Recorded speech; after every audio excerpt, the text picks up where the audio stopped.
1. Conflit intense dans la région de Koursk. La région frontalière de Koursk a été le centre d'une escalade militaire majeure cette semaine. Le 6 août, des forces ukrainiennes ont mené plusieurs incursions dans cette région, entraînant une réponse immédiate des forces armées russes.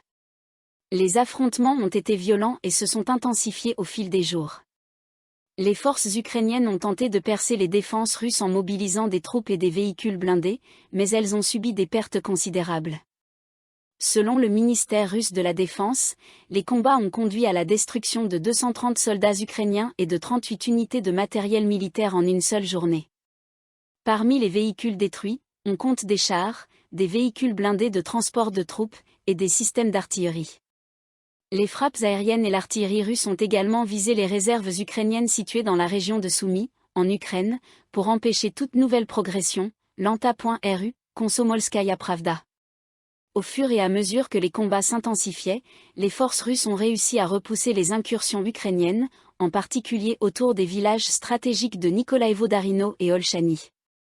Les autorités russes ont décrit ces actions comme une défense réussie contre une tentative de percer profondément en territoire russe. Toutefois, ces événements ont créé une situation tendue, nécessitant une vigilance accrue et un déploiement continu de forces de réserve, Komsomolskaya Pravda. 2. Impact sur les civils et réponses de sécurité. Les combats dans la région de Koursk ont également eu des répercussions importantes sur les civils. Des évacuations ont été organisées dans les zones les plus touchées, en particulier dans les villages proches de la ligne de front. Les attaques de drones ukrainiens ont visé des infrastructures civiles, causant des dégâts matériels et provoquant la panique parmi la population. À Belgorod, des maisons ont été endommagées, et des véhicules ont été détruits par les explosions de drones, MK News. Les autorités locales ont rapidement réagi en déclarant l'état d'urgence dans les zones touchées. Des efforts de sécurisation supplémentaires ont été déployés pour protéger les civils, notamment par l'évacuation des zones à risque et l'intensification des patrouilles militaires pour repousser toute nouvelle attaque, MK News. 3. Développements internes majeurs.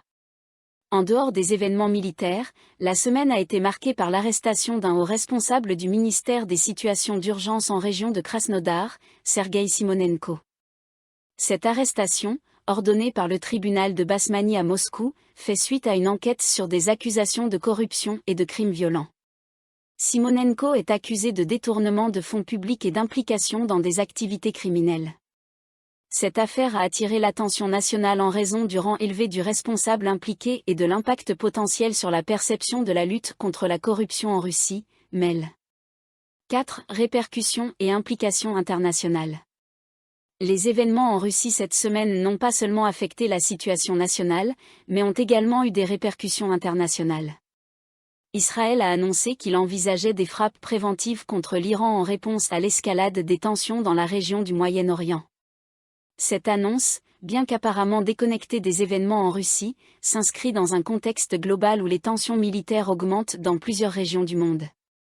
La Russie, en tant qu'acteur majeur sur la scène internationale, pourrait voir ses relations avec d'autres puissances affectées par cette dynamique, MEL.